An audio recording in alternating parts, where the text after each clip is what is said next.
Olá pessoal, sejam muito bem-vindos ao Mistério do Mundo. Eu sou Bruno Alves. Se você não é inscrito nesse canal, já clique no botão de se inscrever, ative o sininho para receber as notificações e já deixa aí o seu like. Bem pessoal, eu recebi uma pergunta durante a live, muito interessante e, e a resposta é muito complexa. Na realidade, uma pessoa perguntou, segundo o relato bíblico, essa relação entre a luz, entre o sol, a lua, os lumiares, porque o pai disse, faça-se a luz antes e alguns dias depois ele cria os lumiares e a ciência nos ensina, né, que a luz é o sol, né, a luz vem do sol e tudo mais, e a gente vai apenas conceituar cientificamente e a gente vai aqui utilizar as escrituras para explicar de ponto a ponto apenas esse ponto que fala sobre luz, sobre trevas, sobre os lumiares, a criação dos lumiares. Então esse é o objetivo do vídeo. Eu não vou falar sobre os outros atos da criação, criou o homem, criou animais, beleza? Apenas a composição da Terra, né? Então a gente vai explicar isso de forma extremamente científica. Então vamos lá, gente, olha lá. O que aconteceu na realidade foi que a ciência, ela conceituou as coisas num sentido, eles sabem muito bem como funciona, como é a funcionalidade das coisas, da natureza, mas a ciência, ela conceituou de forma errada, né? Então eu vou ler aqui para vocês, por exemplo, quando você acende uma lâmpada, você diz acenda a luz, né? Isso é um conceito errado, né, da situação, né? O que você fez ali não foi acender a luz. A luz, o que você fez ali foi iluminar o ambiente, né? Então eu vou explicar aqui o porquê, o que é luz na realidade e o que é iluminação, que são são coisas completamente diferentes, né, uma das outras. Então vamos lá. No princípio criou Deus os céus e a terra era sem forma e vazia. E havia trevas sobre a face do abismo, e o Espírito de Deus se movia pela face das águas. Vamos compreender esse texto. No princípio criou Deus os céus e a terra. Ele criou, certo? Ele criou os céus e a terra, mas, olha o que ele diz aqui, era sem forma e vazia, e havia trevas, né? Então, a terra e o céu foi criado, mas por que ela estava sem forma e vazia, e por que havia trevas, né? Como se explica isso? É muito simples. Porque não havia o principal, né? O que seria esse principal? O principal seria a ação, o movimento. Era o que estava faltando, né? Tudo funciona através de movimento, energia, né? Então luz, ela é energia, é movimento. Ele criou tudo e na realidade ele precisou mover essas coisas, né? É claro que vem aquela discussão, ele teve uma ação ao criar primeiro as coisas. Tudo bem, não tem problema. A discussão aqui é o que veio primeiro, se é ação, se é energia, tudo. Aqui não é isso. Eu estou falando que neste momento ele já havia criado, mas os átomos não se movimentavam. As coisas não funcionavam ainda. Entende? Por isso era sem forma e vazia, havia trevas. E trevas é justamente a ausência total de movimento. É o mundo estando completamente parado. As coisas estão ali, mas não funcionam, não há funcionalidade. Então, quando ele diz, haja luz e houve luz, a luz é justamente isso. A energia que faltava do Criador para que as coisas se movimentassem e aí começar a funcionar. Entende? Até aqui não havia funcionalidade. É um exemplo de uma lâmpada, né?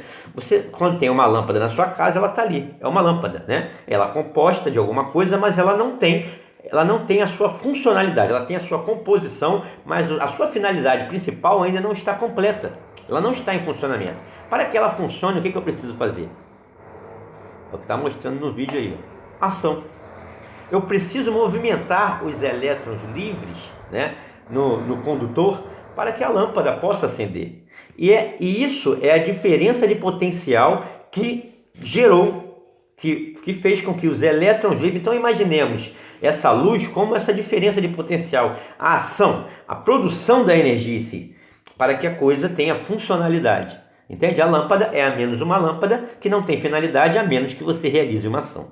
Então, mais ou menos, a terra e os céus, ele era a terra e os céus, mas não tinha funcionalidade, porque o Pai ainda não tinha dito, haja luz, para que as coisas começassem a se movimentar. Entende? Então, dependeu da ação do Pai. Ele criou, é o exemplo que eu dei da lâmpada. Não tem funcionalidade. É a mesma coisa, você tem lá a energia na sua casa, ela está parada. A menos que você ative alguma coisa, você realize a ação de acender a luz ou de ligar a televisão, que vai fazer com o que os elétrons, vai causar diferença de potencial, que vai fazer com que os elétrons livres eles circulem no condutor para que haja Então a luz, na realidade, você não pode ver a luz, porque a luz é ação, luz é energia, né? É a diferença de potencial, é a ação realizada, ok? É o movimento. Então você não pode ver a luz. O que você vê na lâmpada é a iluminação, não é a luz, entende? Você não pode. A luz é a ação com a qual as coisas passam a ter funcionalidade. Então é isso que significa esse trecho, ok? Então Deus chamou. Okay? Aí ele separa as águas embaixo, mas aqui não é o objetivo. Aqui começa também a exercer um papel importante, que quando ele separa as águas, e aí, o firmamento, ele construiu o firmamento, né, que estavam sobre embaixo da expansão ou do firmamento. É porque aqui nessa Bíblia não tem a tradução do firmamento, mas em outras você vai ver, né? O firmamento dos céus. Então o firmamento é o que também vai ajudar a que tudo isso passe a funcionar, que tenha funcionalidade, né? A pressão exercida, quando ele bota águas acima, essa água exerce pressão sobre o firmamento de quartzo e ele acaba trabalhando e ele gera eletromagnetismo e essa vibração, né? Porque existe texto sobre a vibração dos cristais que vai fazer com que tudo isso tenha funcionalidade. Então vamos lá. E chamou Deus a expansão de céus, e foi tarde de manhã. Aí ele fala sobre o firmamento aqui não está traduzido como firmamento, mas em outras estão, aqui está falando só céus, né? Então tudo depende muito da tradução bíblica, né? Isso que confunde bastante. Mas o pensamento, eu quero que vocês entendam, é isso aí, tá? Então ele fala aqui, logo depois ele fala dos lumiares, né? Calma aí.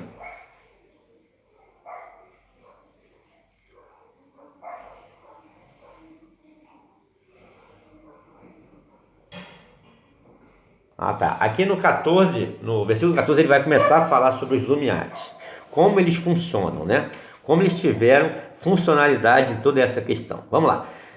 E disse Deus: haja lumiares na expansão do firmamento, em algumas Bíblias aqui dos céus, para ver separação entre o dia e a noite, e sejam eles para sinais de tempos ou estações determinados e para dias e anos, ok? Então fica muito claro aqui que quando ele cria os lumiares, eles são também responsáveis por dia e noite. Por quê? Por conta da interação desses com a atmosfera, entende?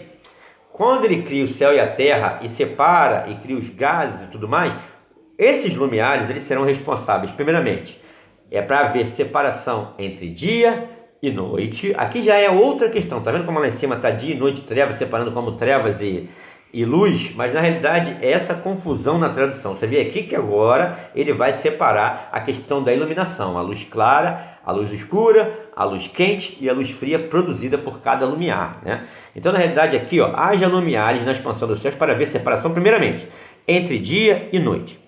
O Sol, interagindo com a atmosfera, ele acaba sendo responsável somente por isso.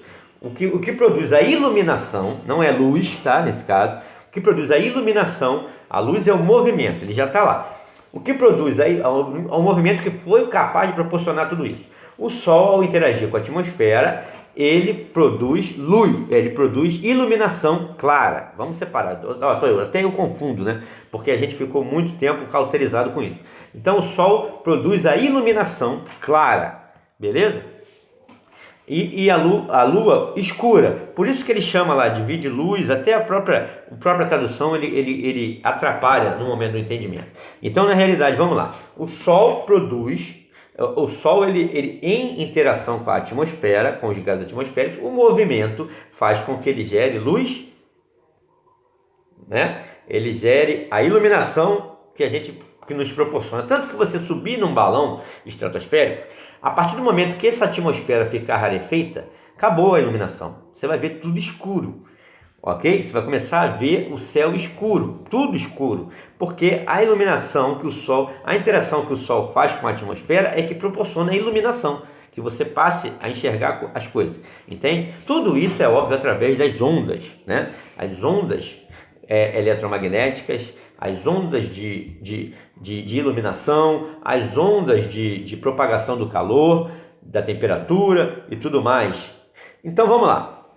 Quando você sobe num balão, você vê claramente que de claro vai ficando escuro por conta de o Sol não conseguir mais interagir com a atmosfera ao ponto de causar a iluminação. Beleza? Quando vê, vamos lá. Então vamos lá. Agora, e sejam eles para sinais de tempo. Olha que interessante, gente. Eu vou ler uma matéria aqui sobre questão de tempo, né? O domo, ele serve muito, cara, para... eu vou colocando aí para vocês e vou ler junto com vocês.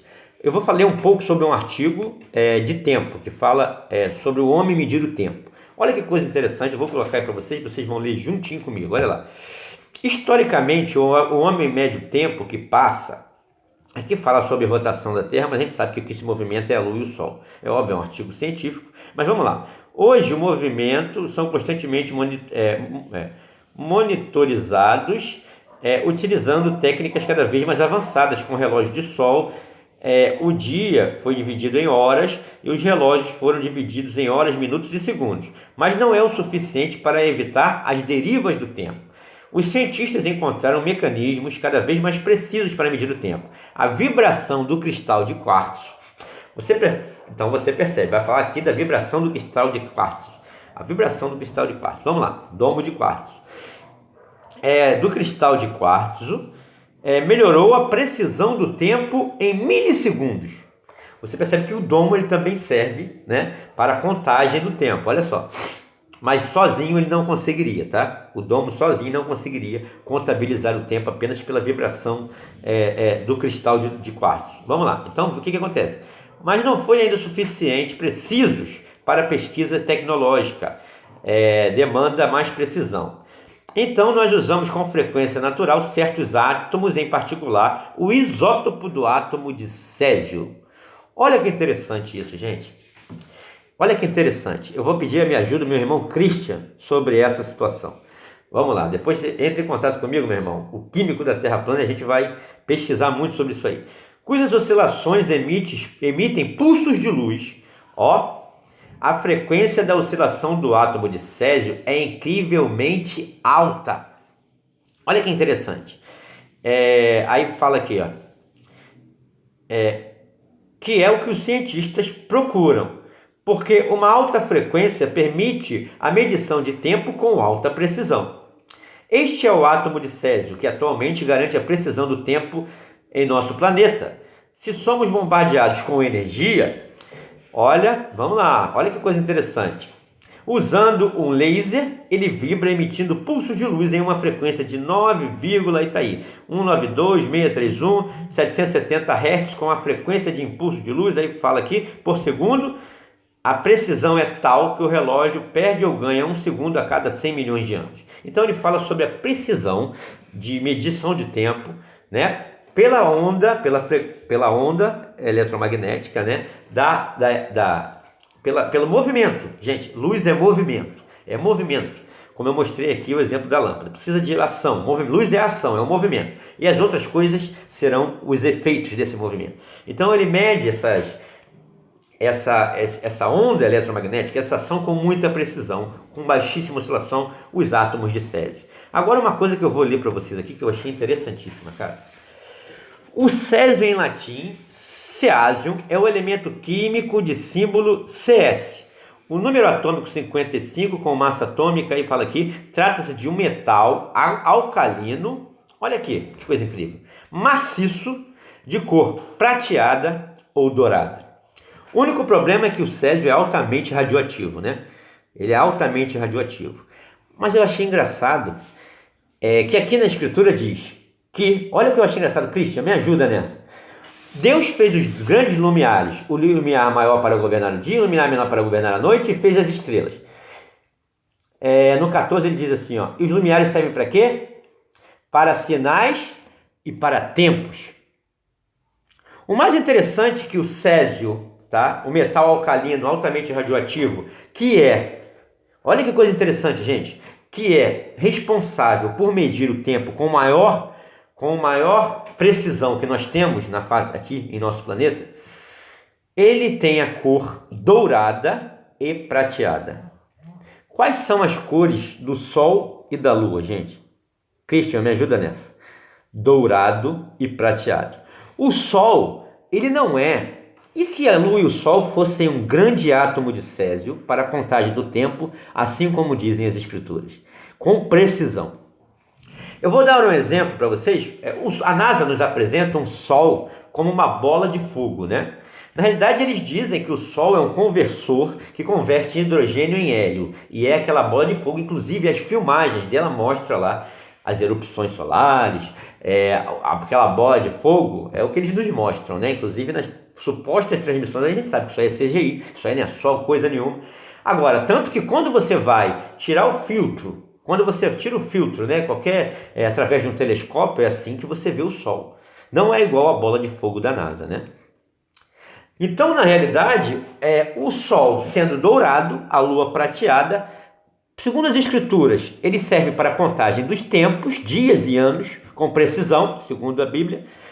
E o átomo de césio, que é altamente radioativo, que é um material que faz com que a gente conte o tempo numa precisão incansável, eles se apresentam na natureza da cor prateada e dourada. Que coisa interessante, né, gente?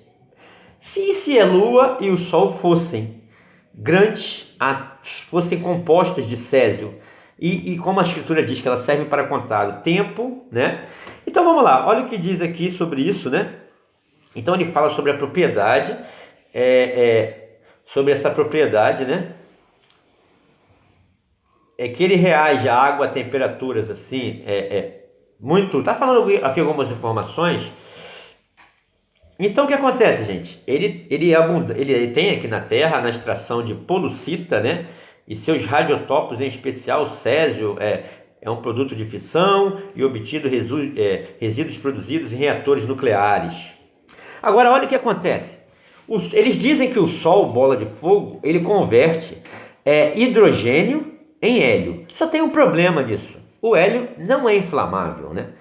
Inclusive, ele substituiu o hidrogênio, né? Quando antigamente se enchia os dirigíveis com hidrogênio, mas quando um pegou fogo, que o hidrogênio é altamente inflamável, ele vai e converteu em hélio, né? E aí eles mudaram para hélio porque o hélio não é inflamável. Aí eles dizem que o Sol é um conversor de hidrogênio que converte em hélio. Só que se o Sol no seu núcleo converte hidrogênio em hélio, né? Na realidade, o hélio não é inflamável.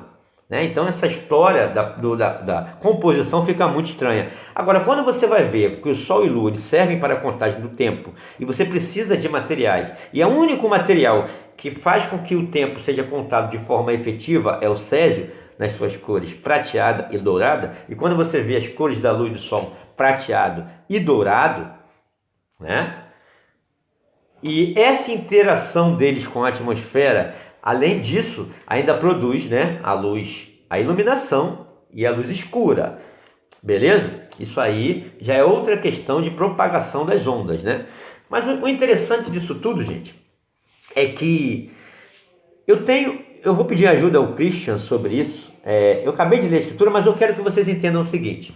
A luz, que é dita haja luz, a Terra era sem forma e vazia, estava formada, mas não havia movimento. Por isso ela era sem forma e vazia. E a questão que o irmão perguntou é a luz, né, que proporcionou o movimento, como a lâmpada. A lâmpada não tem funcionalidade, ela não serve para a sua finalidade principal se ela for apenas uma lâmpada. Ela vai ser composta por um material, mas não vai ter finalidade. É preciso que realize a diferença de potencial para que algo funcione.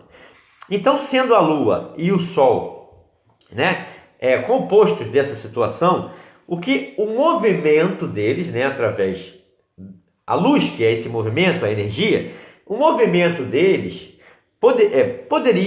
a Terra seria mais ou menos como um grande circuito elétrico, né? Lua e Sol, nesse movimento através da interação com a atmosfera, produzindo todos esses fenômenos, correto? Sendo um circuito de corrente contínua, já que eles continuamente estão num giro eterno, né? Então, nesse circuito de corrente contínua, Sol positivo, Lua negativo, a Terra sendo o próprio aterramento e a atmosfera exercendo a resistência. Por isso que se propaga calor.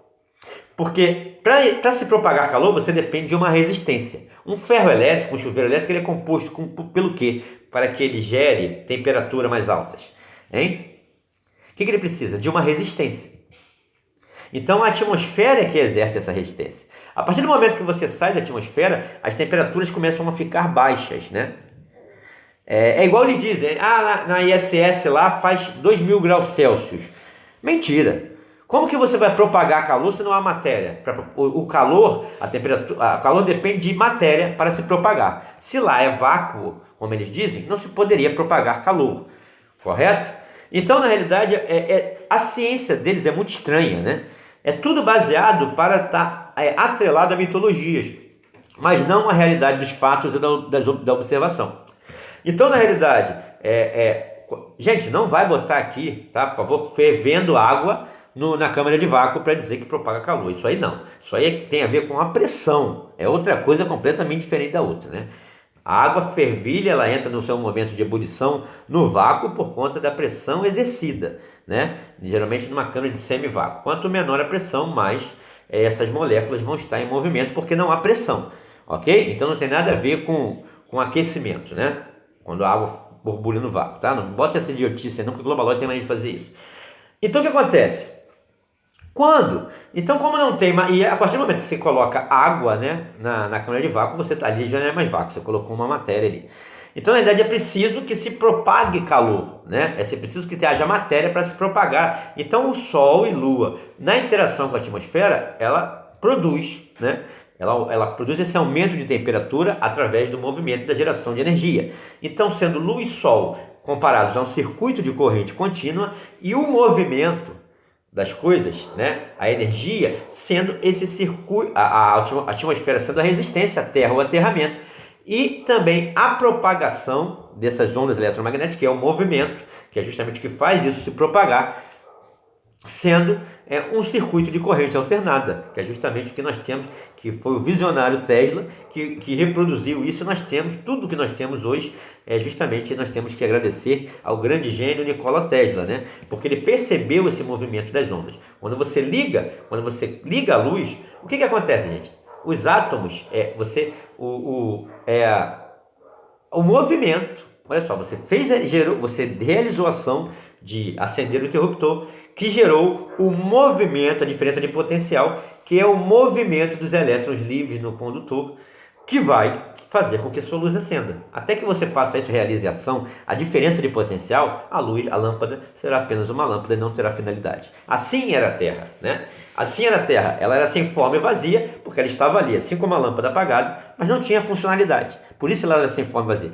A partir do momento que ele diz, haja luz, isto é, haja energia, sabe-se lá que essa tradução seja energia, haja movimento, haja, eu não sei a tradução correta do hebraico, né? Porque tudo isso serve para te confundir, né? Até a ciência, acenda a luz, não, acenda a lâmpada, né? Que vai gerar iluminação. Isso porque tem ar também para propagar essa luz, né? Porque se não tiver, também fica difícil. O próprio Peter Lindman, né?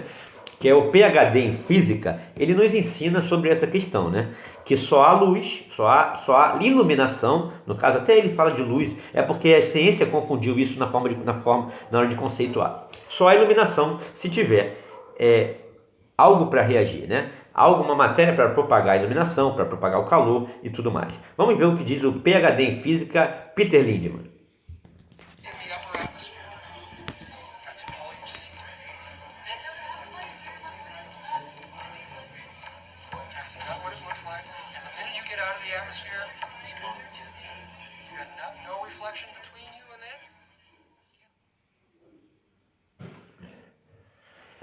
Vocês percebam que ele foi bem claro, né? Se não houver matéria, não há propagação de iluminação, né? Porque ele fala luz, porque realmente a luz é um movimento, gente. Luz, esse haja luz que está na escritura é um movimento. Tudo estava parado, assim como a lâmpada, sem finalidade. Quando ele movimenta, quando se a realização, a diferença de potencial, é que as coisas vão ter funcionalidade. E aí tudo isso vai interagir, ok? Então, gente, espero que vocês tenham entendido porque ele diz haja luz primeiro, haja movimento, haja energia, e para depois ele fazer com que as outras coisas funcionem de forma harmônica, e aí os lumiares e tudo mais.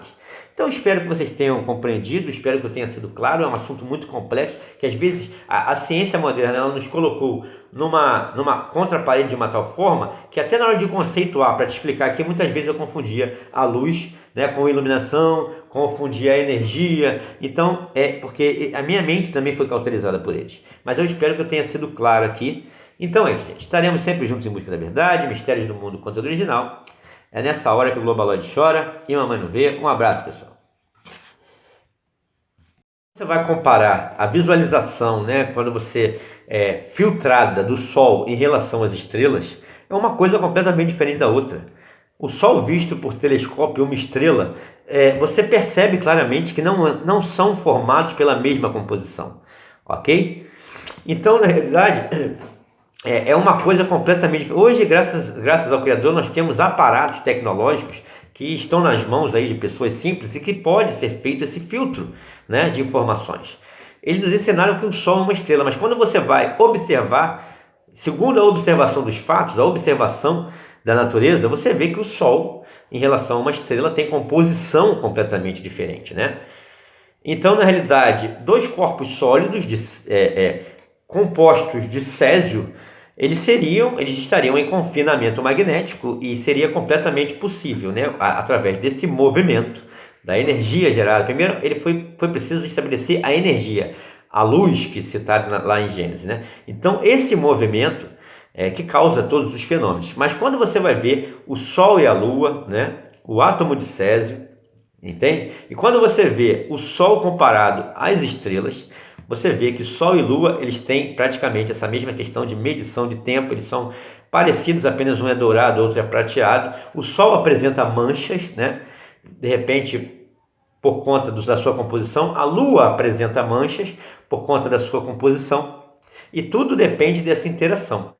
De interagirem, do césio ser altamente radioativo e interagirem através desse movimento com as ondas que se propagam através de toda essa interação, entende? Então, eu acho que eu fui bem claro em relação a isso. Agora, uma coisa, gente, então eu acho que ficou bem claro o que eu quis explicar.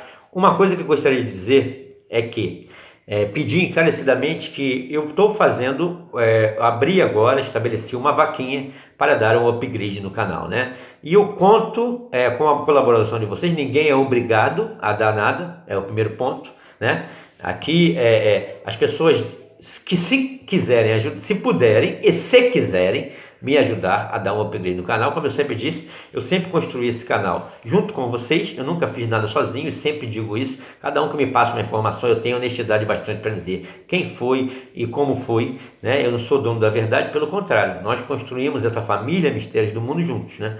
Então, aqueles que se sentirem e que puderem, e primeiramente que puderem, não vai fazer nenhuma loucura para ajudar o canal é nosso, né? Mas você não vai fazer nenhuma loucura. Se aqueles que puderem e quiserem, né, primeiramente, nos ajudar a dar um upgrade, eu vou adquirir alguns equipamentos, tudo está descrito lá no site da vaquinha, tá? Ela vai até 29 de maio, tá? Então é o fim. Então eu tenho até 29 de maio para angariar esses recursos, do qual eu vou adquirir equipamentos que estão descritos lá na vaquinha.